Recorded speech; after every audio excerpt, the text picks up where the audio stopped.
కామారెడ్డి జిల్లా సదాశివనగర్లోని రోడ్డు ప్రమాదంగా నమోదైన కేసులో సంచలన నిజాలు వెలుగు చూశాయి. భర్త రాజయ్యను అక్రమ సంబంధానికి అడ్డుగా ఉన్నాడనే కారణంతో ఇన్సూరెన్స్ డబ్బుల కోసం భార్య రేణుక, ఆమె ప్రియుడు గంగాశేఖర్ కలిసి హత్య చేసినట్లు పోలీసులు వెల్లడించారు. ఐరన్ రాడ్డుతో హత్య చేసి ప్రమాదంలో చిత్రీకరించినట్లు దర్యాప్తులో తేలింది. నిందితులిద్దరిని అరెస్టు చేసి రిమాండ్కు తరలించినట్లు ఎల్లారెడ్డి డీఎస్పీ శ్రీనివాసరావు తెలిపారు.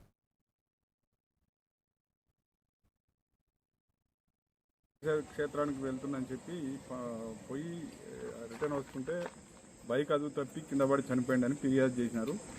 దాంట్లో దానికి సంబంధించి 304A ఫ్యాటల్ యాక్సిడెంట్గా సెల్ఫ్ యాక్సిడెంట్గా కేసు రిజిస్టర్ చేయడం జరిగింది. తర్వాత దాంట్లో ఎస్పీ గారి ఆదేశాల మేరకు నా డిఎస్పీ నా పర్యవేక్షణలో సిఐ గారు ప్లస్ ఆ లోకల్ ఇద్దరు ఎస్ఐలు కూడా దాన్ని ఇన్వెస్టిగేషన్ చేసి ఇది యాక్చువల్గా యాక్సిడెంట్ కాదు, ఇంటెన్షనల్లీ మర్డర్ చేసిరనే దాన్ని దర్యాప్తు తీర్చడం జరిగింది. ఈరోజు అదే గ్రామానికి చెందినటువంటి కంచెర్ల గంగాసాగర్ అంటే వాళ్ళ పాలోళ్ళే, ఇతనికి డిసీజుడు కంచెల రాజయ్య భార్యకు రేణుకకు గత 4-5 సంవత్సరాల నుంచి అక్రమ సంబంధం ఉంది.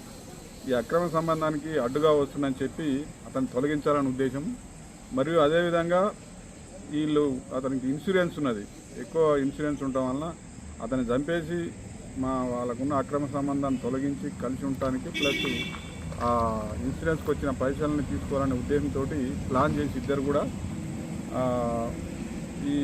దీంట్లో భాగంగా ఇద్దరు కూడా ఫ్రెండ్లీగా ఉండేది. ఈరోజు ఇక్కడ ఇన్సిడెంట్ జరిగిన రోజు గాంధారిలో అతనికి రెండవ భార్య దగ్గరికి వాళ్ళ పిల్లలు తీసుకుపోయి దించి రావడానికి వెళ్ళినాడు డిసీజుడు. దాంట్లో భాగంగా ఇతను కూడా చంపాలని ముందు